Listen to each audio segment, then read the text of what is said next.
Communication today is noisy and instant. There is no other better time to speak about communication than today. In the changing world, communication becomes much more important than what it was earlier. Our guest today is Anuradha Muthukumar. Hello, Anurag. It's a pleasure to be here with you today. Anuradha Muthukumar, she has been around cultures and communication all her life. There is no better person to talk about communication than you. She's been trapezing around the world to places far and near. And I mean, you're the one who can talk about these things and talk about all the cultural intricacies that you have been around and how it has changed your communication. It's interesting because there has been a lot of change in communication and communication styles.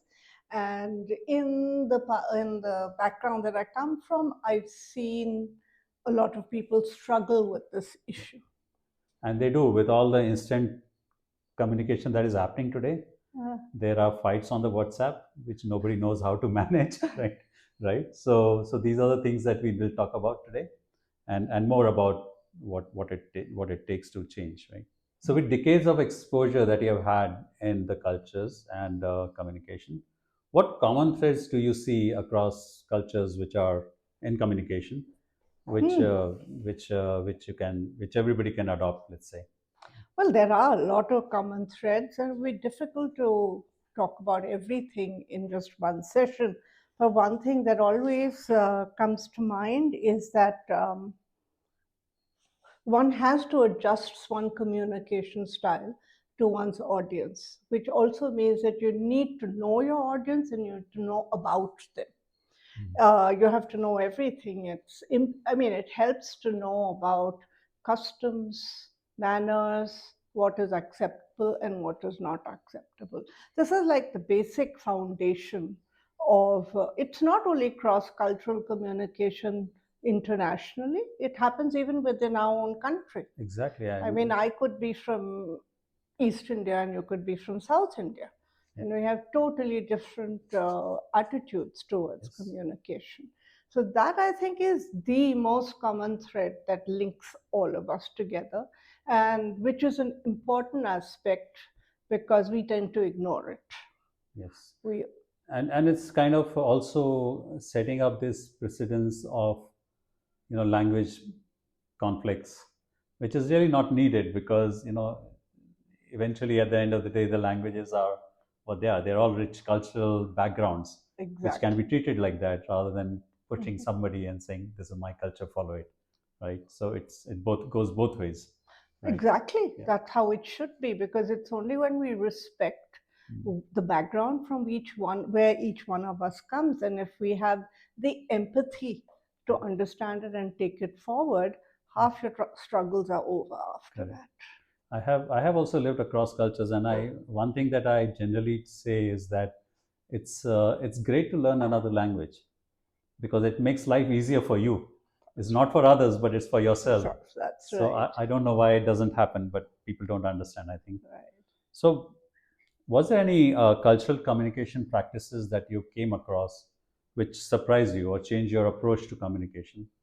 Well, one thing that I think I learned right at the very beginning, not necessarily in my childhood, but as I grew up and ventured out when I was slightly more grown up, is that there's no such thing as the best or the right kind of culture or norms or communication. Every kind of culture, every country, every city, town has its own specific ideas and norms. And I think one has to understand that, and one has more than understanding, one has to accept that fact and without thinking that what I do is the best. Yeah. We've seen a lot of that. We come from a colonial background in India where we really started believing that only what the British did was right. Right. And we changed our ways. Yeah. But now I realize, no, it's not always one way. There were lots of things that we do equally well, or even better. So let's change the track a little bit. Mhm. Uh, and this has intrigued me a lot, and I'm sure a lot of people have got intrigued by this. when we see diplomats speaking, and whether it's in an international forum or it's even in the on the media, on podcasts or whatever, the way they frame their questions or answers to the questions, and they could be the most tricky questions. And I'm sure when they are talking to their counterparts in other countries or their counterparts in the country as well, I always find the answers quite there's always a very different take on those answers. So do it's the right time to ask you, are they, how do they do it, right? Well, how they do it is it's kind of an art that comes over time. Mm-hmm. Nobody really tells them what to do. But one thing that we'll find is a common thread in people, not only diplomats, but politicians, statesmen, they have the art of saying a lot without actually having said anything at all. All right. And I think my best example of that is the early years when Atal Bihari Vajpayee started giving his public speeches. And you would listen to him for hours together, and later on you'd sort of reflect on it and think, well, what did he actually say?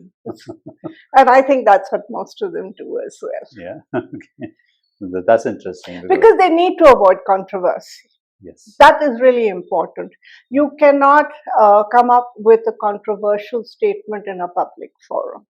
It can be done, I mean, if it has to be handled, it's handled privately at a face-to-face meeting. Yeah. But in a public forum, you have to avoid any kind of controversy. Because, you know what media is like today. They could pick up any one little word you say and the whole world will be up in arms because so they have to be careful. You have to be very careful. You have to. I mean, it's not something that comes as it sort of becomes part and part of yourself.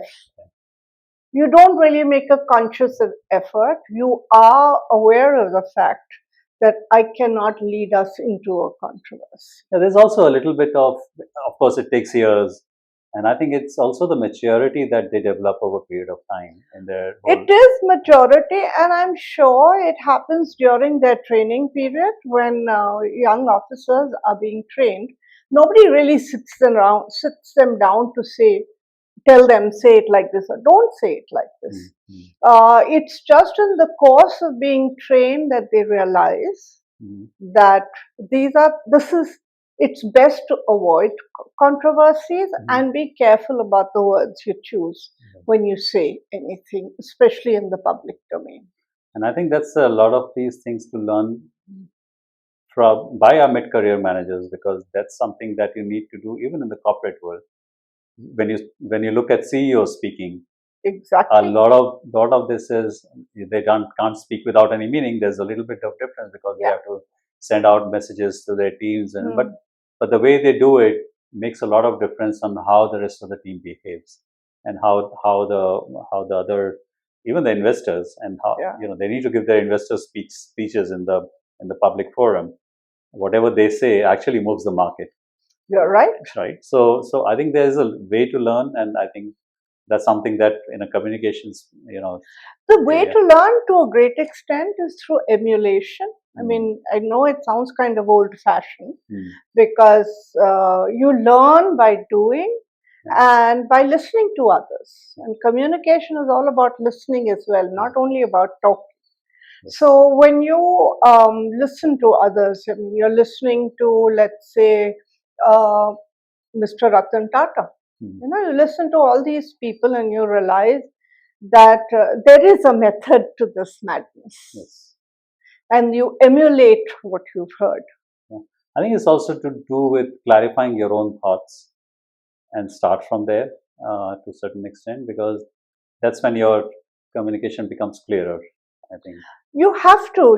If your thoughts are not clarified, are not clear, if you're not clear in what you want to say and how you want to convey it, the message you give out will come out as garbled. Yeah. So that, of course, is very clear. That when you, especially if you're talking, maybe talking to a group of people, whether it's your peer group or whether it's a more senior group. If your thoughts are not clear, you won't be able to get your message across. Correct. That's true. That's true. So how, so as a person who has been deeply involved in trainings, what do you see the mid-career managers struggling with? Well, the biggest stumbling block I've seen is that we're in the early stages of taking on this role of a leader, almost a leadership role, is they tend to forget that they were in the same spot once upon a time, right? And one is that they forget that they were in the same spot. And sometimes it becomes a bit of a power game, especially when they have to deal with those who were their former peers. Yes. So it's a power game, and also it's almost like I'm the boss now. Yeah.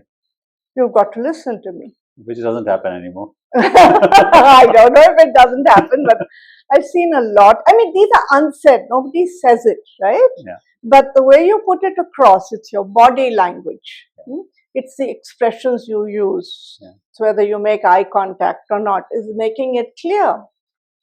But I think it's also the role models that we have, right? For mid generation, the senior leadership at some point of time they are like authoritative figures, and they are told that okay, you have to be authoritative to be a leader. But things are changing now. You don't have to be authoritative anymore. There's something called servant leadership that is there, right? So, but yeah, it's just leadership style also changes depending on what kind of situation you are in. Sometimes you have to be directive. Sometimes you have to be supportive. Sometimes you have to be, removing obstacles for them. So I think the communication style changes according to that as well, because if you are mixing those things, and that is something that mid managers need to understand, right? It's important to understand that you can be assertive, but you do not have to be authoritative. Yeah. Okay, and then depending upon whom you're dealing with and the situation, I mean, you don't have to be aggressive. Sorry, I'm taking back. Not authoritative. You can be assertive, but not aggressive. Yes. And then there are other things, whether you want to be passive aggressive. Those are things that you have to look at depending upon the situation that you're in and the person you're dealing with. Sometimes you have to deal with very difficult people who by nature are extremely aggressive. So you can't overcome that by being equally aggressive yourself. But if you know how to give the right tone when you want to be very assertive about what you want to achieve, the message does get across. Yeah. I think for difficult people in one of your courses, you're going to talk about difficult conversations. So that would be something interesting to look at. Well, I've had quite a lot of experience in dealing with difficult people, both at home and at work. It's probably been part and parcel of my life. But maybe that's what's made me realize by nature I may have been just as strong-headed as the other person. And then I realized that being strong-headed was fine as long as I was a daughter. Yeah. But it doesn't work after that. And I need to bend a little bit. Yeah. And I need to be a little more empathetic, of course, and stop saying what I say is right. So when we a little bit changing from what we've spoken, and bringing back the first topic that we talked about, that the way of communication has changed. It's in years, not even in decades, right? Yeah. What right. we when we were younger, the way we were communicating is very different from the communication that we get today. Right? And we have not been ready for this instant messaging and social media, and especially the mid-career, managers. They have come from places where SMS was probably the only text communication, or it was letters. I mean, we come from a generation where there was memos, which was very. So in your interaction with mid-career professionals, what kind of what do you think? I mean, it's a struggle, right, for them also, managing a team on a WhatsApp with 20 people there, and people having differing opinions, and it doesn't take long to write a short message and send it across to 19 other people, and then everybody getting angry on that. Yeah. So how do you see the mid-career managers overcoming this problem? Well, frankly, this idea of taking a minute to give a reply is not really a good thing, because that's when you could could upset a lot of people. Yes. So it is important for you to take 2 minutes to to understand what you're going to say and how it's going to be received. So it's not that how quick you give a reply, though of course it's very important that right from the very beginning, it's important about whether you're the leader or whether it's your subordinates or your peer group. There has to be established rules and norms. Yes, that have to be followed by everyone in the organization. Top down, bottom up, everyone follows that. Yeah. And SMSs are fine, but sometimes they're once again over there when people start using short forms. Yeah. That other people may not be aware of. And across generations. Across generations. I mean, it's short forms or slang. Those are the things that you have to overcome when you're in a working atmosphere.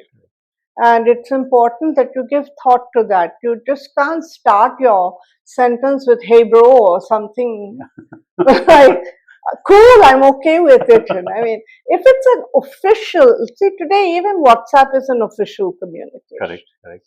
The time that I worked, it was, you could have sent a WhatsApp, but it had to be followed with an email. But today, even WhatsApp or your SMSs are considered official communication. Yes. So when you're looking at something as an official communication, your language has to be equally specific to that kind of communication. People assume that others know. That's a big barrier when it comes to assuming. When you're putting a long form, then equally wrong is when people assume that nobody else knows. Yes. I've come across so many situations where the younger generation thinks that we are clueless about the kind of language they use. Yeah. And then you have to make it clear and say, it's all right. I taught in the school that you studied in. I was a principal of the school. In Hindi, I mean, it's not nice to go to my own language, but in Hindi, it's very beautifully said. हम जहाँ आप पढ़ रहे हैं वहाँ हम पढ़ा के आए. So and there's a growing trend. People tend to just text. Sometimes I have seen in the groups there 20 texts changing hand, but people don't call, or and a lot of these problems can be sorted out by just calling, right? And so how does this impact the leadership effectiveness? I think this comes from the fact that when texting became popular and the norm, people became conscious of the fact that if I text, then I don't necessarily disturb the other person. Like if the person is in the middle of something else and I call them, then I have to apologize for having disturbed them. Yeah. But when I send a text, the other person is free to see it in his or her free time, right? But but you have to be able to understand what is the difference between getting something done and just sending a message. So if you know that there is something that needs a solution that can only happen through a conversation, then you have to get over your hesitation or your laziness, and you have to make the call. The easiest way to do it, that's what I like to do, because I myself am culprit of that very same issue. We all are. That I just send a text to the other person saying that I'd like to speak to you, or would you like to call me back? Yeah. So in a way, the ball is taken out of my court. Correct. And then it becomes clear that this is a situation that has to be discussed at least through a phone call, not just through text. Or if it's a group, then just call for meeting. They just or a call call, for a small 15 minutes meeting. call. That's right. And it sorts out a lot of issues and Yeah, wastage that's of time, actually. You're wasting time. yes, sometimes it's really, I mean, you keep sending messages, see, because it's the time sent and time comes back, and the words that are used that can give the wrong message. Correct. Or you keep clarifying yourself again and again.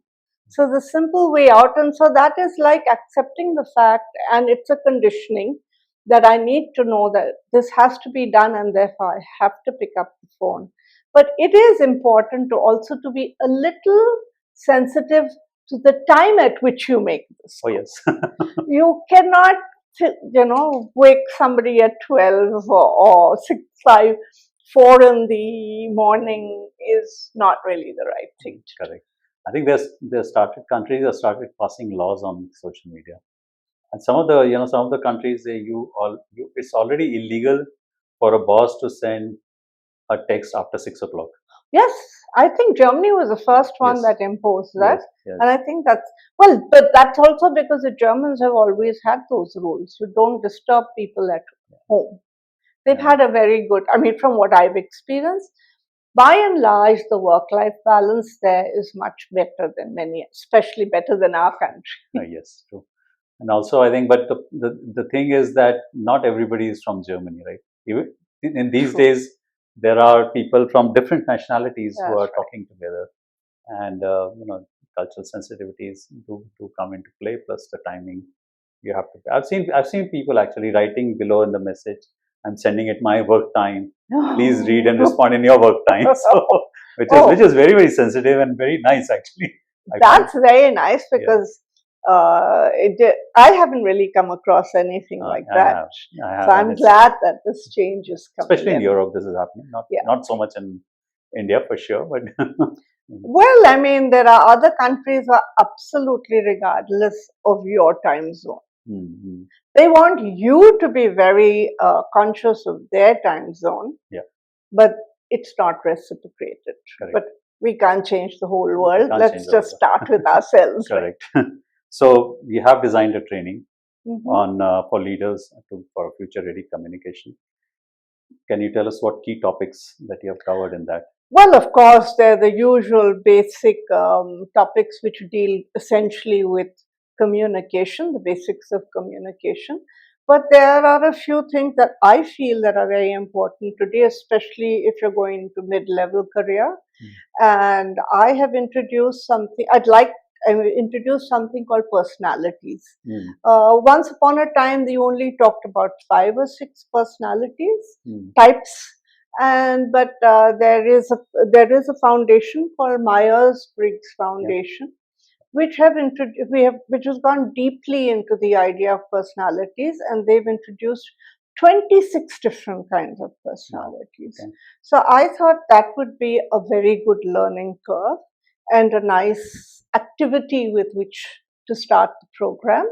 Along with that, I give a lot of importance to ethics and ethical communication.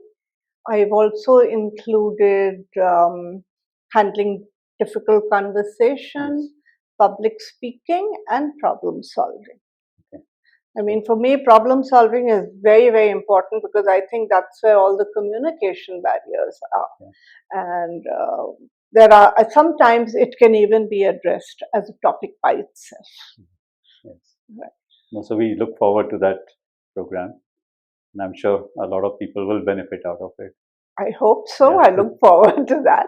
So one last thing. Mostly we have been talking about verbal communication here, but there's also written communication today. Right? People write short messages.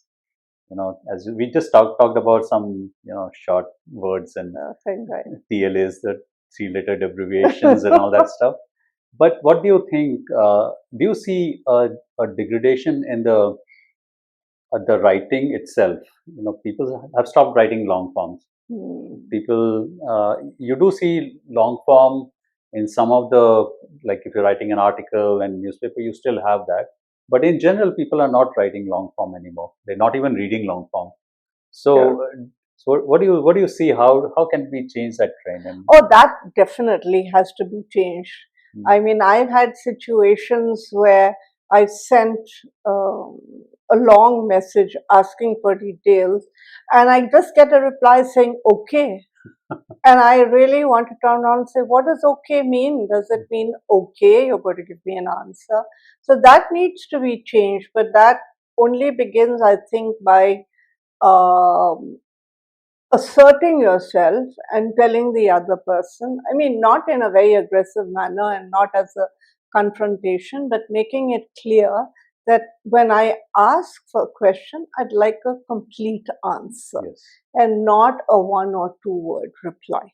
And that goes even with emails. The same thing happens in emails sometimes. You get an email, you've sent a whole paragraph of text and you just get two sentences. So that is something that has to be inculcated. I don't know why it's become the norm. It's very difficult to say why it's become the norm. It's also because a lot of people don't like reading long. Yeah, and I think it's also the attention span has gone down significantly because there's so much to read. So people kind of avoid reading long stuff, and then they don't answer because they have not read through the whole thing. Oh my God, that sounds like disaster, and disaster waiting to explode. Yeah. Because well, that's where you brought me back down to when there was a question you asked me, and I said it has to run through the organization where you set your norms right from the beginning. Yeah. So I mean, I think that has to be handled over there at that time. Yeah. And also, I think there also is another problem that we see is that people not responding back. So you have emails sent which are never responded back, and this is happening in organizations. Yeah. Probably this information overload. They don't know what to say. They don't want to be confrontational or whatever it could be. But I've seen a lot more of silent treatment, I would call. That's where I told you, you have to establish the norms of communication in every organization. There's no such thing as giving an excuse and saying, oh, I was busy, I didn't see your mail. Yeah. I mean, I think that's extremely unprofessional. Your job demands that you get up in the morning and go through all your mails. Yeah. You can prioritize your mails. You can put it into important, not important, but it shouldn't become a thing of everything is left in the last box and not in the first box. So one nice way to do it is when you organize your mails, you have your 4 boxes. Yes. And you make sure that at the end of the day, you have actually handled every mail that comes to you.